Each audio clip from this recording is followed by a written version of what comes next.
આ બદામનો રોપ છે મિત્રો, અને એમાં આંબાની દાળ ચોંટાડવાની છે. જ્યાં આ રીતે આવી નાની કૂણી ડાયરું લઈ અને પાન બાંધીને કટિંગ કરી નાખવાના, અને હાઈ ક્લાસ વ્યવસ્થિત પાન કટિંગ કરી ઠૂઠું કરી નાખવાનું. પછી એને આવી રીતે બદામના રોપમાં હાઈ ક્લાસ સરખો ખાંચો મારી દેવાનો. જ્યાં આટલો ખાંચો મારવાનો, અડધા પોણા ઇંચ જેવો મારવાનો ખાંચો. અને અડવાનું નહીં ખાંચામાં, અને જ્યાં આ રીતે સોલી નાખવાનું. બે બાજુથી હાઈ ક્લાસ સોલી નાખવાનું સરખું.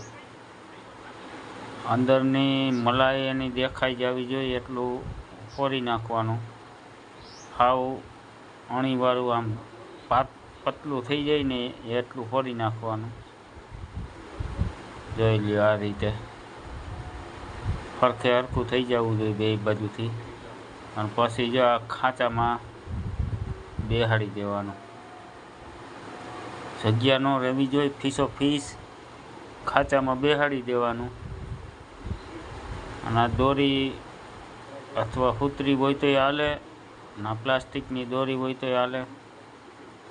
આપણે પ્લાસ્ટિકની દોરી યુઝ કરી છે. જોઈ લ્યો જો આ રીતે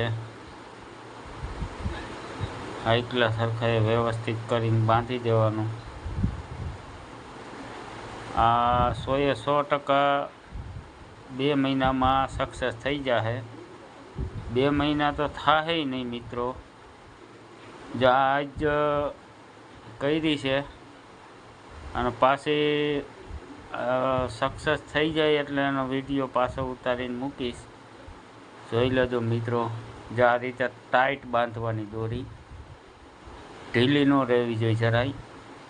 હામું અડી જવું જોઈએ એ રીતે ટાઈટ કરીને ખેંચી અને બાંધી દેવાની. જો આ રીતે હરખાઈએ.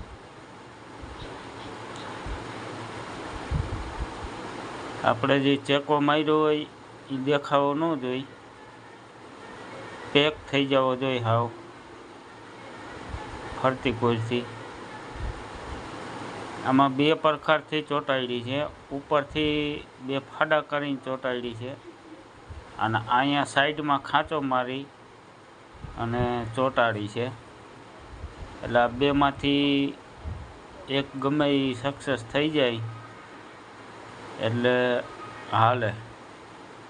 અને 100% થઈ જ જાહે. આંબાનું અને બદામનું ચીર એક જ દેખાય છે, એટલે 100% થઈ જશે, વાંધો નહીં આવે. ખેડૂત મિત્રો, આ વિડીયો પૂરો જોજો અને ખેડૂત મિત્રોને શેર કરજો. ચેનલ